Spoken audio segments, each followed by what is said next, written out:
Welcome back to my channel. If you are new here, hello, my name is Yami and I'm a mum to two little boys, 4 and 16 months. So please hit that subscribe button and the bell if you want to be notified every time I upload. And yeah, let's get into the video. I wanted to do a video today about products, baby products that I regret buying. Now I say regret buy, but some of them I regret buy for this, my second baby. So I think it's a really individual thing. This is my personal list of things that I regret buying, but some of these I bought for Sebastian and I didn't regret buying them for him. So it's just kind of for now, for this time round, whilst I've had my second son Albert, the things that I really regret buying. I might shout out some things and you'll be like, oh, I got that and I loved it, but again, it's really personal. This one is for both Sebastian and Albert, but particularly for Sebastian, and that is a brand new travel system. Prams are so overpriced for what they actually are. They are so overpriced. I really wanted a new pram when I first found out I was pregnant with Sebastian. You know, I mean, it was all new to me. I was like, he's my first child. I want to get a brand new, nice pram. I had looked around a few travel systems and decided that I really liked the Eye Candy Peach. But me being me, I'm really tight with my money. I'm really frugal. Like, doesn't matter how much money I have, I really like to kind of save where I can. I thought I'll get the Oyster Max because it's very similar to the Eye Candy, only 8 units fold. So if ever there's not much room in the car, I can just put the seat units in the back seat, in the footwell, rather than have to worry about it taking up the boot.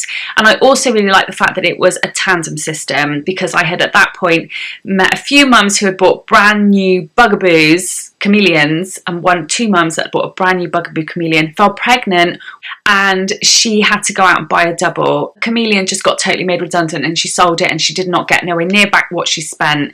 So that really made me think, oh, okay, I'm gonna get something that can convert into like a double or a single, plus all the other additions. I think spent near on sort of 800-900 quid, which I know there's much more expensive prams out there, but it's still a lot of money. It was fine while we were using it as a carry cot and as a car seat. As soon as he got into the seat unit, it was horrific. It was a really heavy pram as well. Certainly when he was in it, even though he was tiny, he used to slump in it. I could never get his seating position right, lugging 2 bits. It just really annoyed me. So you're actually pushing the pram with the baby in at a good size, you don't really know. I had no idea it was going to be so heavy. And Sebastian was about 6 months old. I thought, right, he's old enough to go in a stroller now. So I bought the Casate Foxtrot, and I sold my Oyster Max for no more than £80. And I really didn't, you know, it was a really bad decision. It was a lot of wasted money. I did eventually get my Eye Candy Peach though. I bought it secondhand on eBay, and I bought all the other little bits with it too. When I expected Albert, I bought the second seat unit separately, and I bought,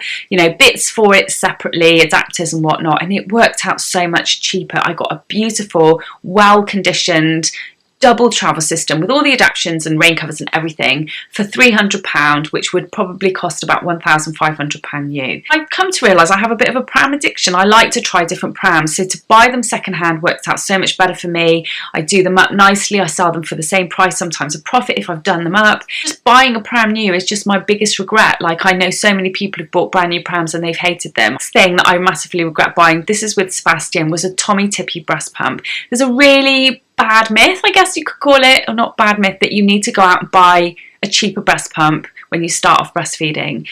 That ruined my breastfeeding journey, and I've recently done a peer support course, and it's really not recommended at all to buy, you know, no matter what, do not buy a cheap breast pump that isn't effective. You really want to be getting a good, decent hospital grade pump if you are going to be pumping. And now you can hire off the midwives, Sure Start centres, you can hire them off. There are hiring companies where you can hire good hospital grade pumps. So I bought this Tommee Tippee pump with Sebastian. I was having a really hard time anyway, as it was breastfeeding, and I really thought if I pump, you know, it will really make a huge difference for me. It will make me feel so much better. But I couldn't get anything out with this pump because it was just so pants, and therefore I just felt really low and disheartened. With Albert, however, I managed to breastfeeding fine, but I did start pumping probably when he was about 3-4 months old, and I had invested in a proper Medela breast pump. So it was a Medela Swing. They are a little bit more pricey, but they are so worth it, and they are fantastic. When it comes to buying a breast pump, you do not want to be buying an open system breast pump second hand. Medela Swing, for example, is open system breast pump, and you can aspirate milk in there, so there can be a bit of cross-contamination. They do have another one called the Freeway or something, I think, but another really good hospital grade system that is about the same price as a Medela is the Spectra, and you can pick them up on eBay secondhand. So I highly recommend a Spectra for buying secondhand, and you're getting a good decent pump at a much reasonable price. The next item that is very much related to this time round are sleeping bags. Albert hates his sleeping bags. He just really doesn't like them, and it's been a real challenge to try and keep him warm because he kicks off blankets. So I bought him an all-in-one kind of snuggle fleece that's really helped. But yeah, he really hates sleeping bags. Now, my eldest loved his sleeping bag for years and years and years, but this time round he really didn't like them. So this was probably one of my biggest regrets this time round, and I say this because I had bought 2 of these in anticipation, and it is the Jojo Mama Bebe sleeping bag that is 3 tog for winter, and it has detachable sleeves. So it's really good because you can, you know, if you don't want their little like cold arms getting cold, or if you're in a particularly cold room, you can put little sleeves on. So this was a little bit more expensive, but for those of you who have children that love their sleeping bags, then I highly recommend this. But it was a really massive regret for us because Albert just hates it. So, you know, I always say, having a second child, don't think you're going to be doing the same thing second time, because for me it's like parenting for the first time all over again, just with that little bit more confidence. It's completely different. So the next thing is a boppy or a breastfeeding pillow. I got one the second time round with Albert, and I mean, I did use it, but I think I only used it because I kind of had to use it because it was there. Pillow was a bit better. I could like mould a pillow a bit better into position, if that made sense. And it wasn't long before I kind of didn't really need the pillow. I just needed it like on one side. So yeah, I did buy it second hand. I will say I got it off somebody that I knew that was selling it, but they are quite expensive new, and I wouldn't recommend going out and getting a new breastfeeding pillow. They're really good for things like helping babies sit up or tummy time, that kind of thing. So, you know, if you are getting one, then it does have other uses, but like I found other use, like you can roll up a towel for tummy time. There's other things that you can do than spend the money on a boppy for tummy time. Baby toys. This might seem like a strange one, but with Sebastian, I did get a good sack full of baby toys secondhand. I wasn't really that interested in them, and eventually I started kind of selling them off. Albert came along. We had so many toys that Sebastian had, and the place was just filled with toys. I didn't really want to get any extras for Albert, so I just got literally like a couple of rattles, and that was it, and a few soft toys. I can hands-on say that he didn't use or was interested in any of them. He's only ever been interested in Sebastian's toys, be it the kitchen, be it the books, the chopping wood, like the just little knickknacks that are in there, like the wooden toys. That's all he loves. Also really loved using things like pots and pans, kitchen stuff. We made sensory baskets literally from things like spoons, brushes, foil, and that kind of stuff. Just really cheap items that you could find around the house. Jumperoo. So this isn't a product that I regret buying, but it's definitely I would have definitely regretted it if I'd bought it new, if that makes sense. There's a couple of reasons why.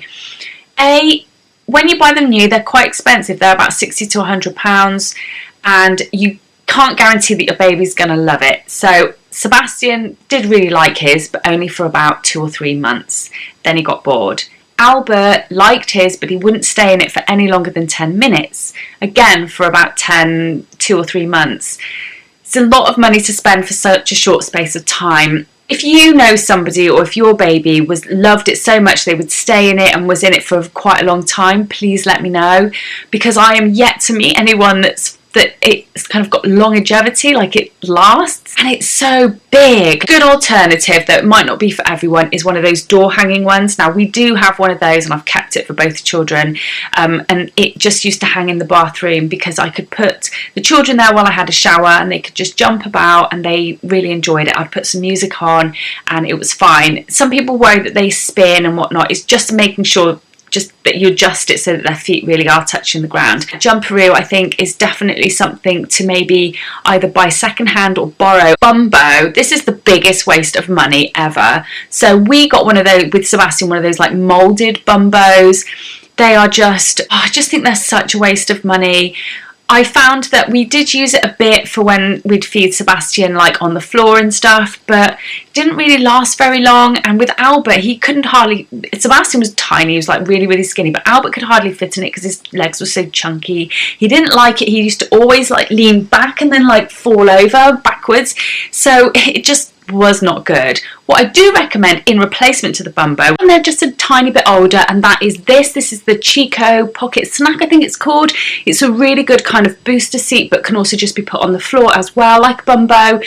If you do find that it isn't quite kind of, you know, that it's not very supportive, then you can put one of the IKEA inflatable inserts in. It's what we did with Sebastian, and it's just so much more kind of longer lasting and versatile. It's really good to travel around with, and just so much better than the Bumbo. Baby shoes, as in those really cute little tiny like decorative type baby shoes. I bought loads of these for Sebastian to like go with all his outfits, but they are just such a waste of money and they are just so pointless. We absolutely love these. I think they're called moccasins, I can't remember. I'll leave these linked down below. They're really good kind of quilted slipper types, but they're also really good for like tiny babies as well, if you want to just keep their feet that little bit extra warm rather than just wearing socks. And that takes me back to the next thing that I think is just a massive waste of money for me personally. Obviously each to their own, but that's tiny baby outfits. And what I'm talking about is like actual proper like outfits for little tiny babies. So for girls it might be like little like really like poofy dresses with lots of embellishments on them, or like little tiny jeans and things like that. Like for me, I just feel like this, they're just, babies are so much more comfortable in more kind of cotton soft stuff. Again, it's a really personal thing, but Albert is only now at 16 months starting to go into dungarees, like jean denim dungarees, and even still I don't really put him in jeans all that much. I have one pair that I've started putting him in, and that's purely for comfort. I just think that they're rolling around, they're learning how to move, they're learning how to walk. I just think comfort is optimum for them, and to put them, especially the tiny babies, like into like little outfits that are probably just going to get sticked on or dirty or whatever, it's just a bit, I don't know, it's just, yeah, I did buy some for Sebastian and they never got worn, and they were just such a massive waste of money. It leads me to another thing as well. If you have a girl, I never realised this, I don't have a girl so I don't know, but a few of my friends really massively regret buying them dresses around the time that they started to crawl, because what would happen is they start to crawl and it pulls on the dress and would pull down, so they can't like crawl properly. So if you do have a little girl, then it might be an idea to maybe buy dresses once they're starting to walk a bit more or before they're crawling, just because that stage when they are crawling, it can be really difficult to crawl. Again, this is going by what friends have told me with girls. I don't have any girls myself, so I don't know. Next thing that I really regret buying is Ewan the sheep. This sheep right here. Such a waste of money. I think our Ewan the sheep was £35. He didn't go loud enough. He only had 3 noise settings. For my children, we've always needed quite kind of a good sound on our, you know, a white noise setting, and it just wasn't loud enough. And not only that, the batteries would die so quickly. Also, it would get really dirty and stuff, and it's really hard to wash. You can't wash it unless you kind of like flannel it down or whatever at the top, like surface wash it. It was just such a waste of money for 35 quid. The best thing that I think I've mentioned this before, the best thing that you can get, honestly, right, is a white noise app. So this is the app that I use. It's called Relax Rain. You can put it on to as loud or as quiet as you want. There's loads of different settings: hailstorm, rain in the gutter, distant storm, and there's loads of other categories as well. So it doesn't have to be, there's other ones, it doesn't have to be rain. It could be like the washing machine, the Hoover. You just download them, like relax something. There's different like ones from that company do, as well as you can have thunderstorms if you want and adjust the volume of the thunderstorm, and you can have music. So, and the best thing about it is if you press your side thing, it goes off and it will stay on. It uses hardly any battery and it's black, so it's not shining or anything like that. It's free. It does have adverts on it, but it's free. It's a really good app, and this has been such a lifesaver for us. We use it in the pram and all sorts. I really hope you liked this video.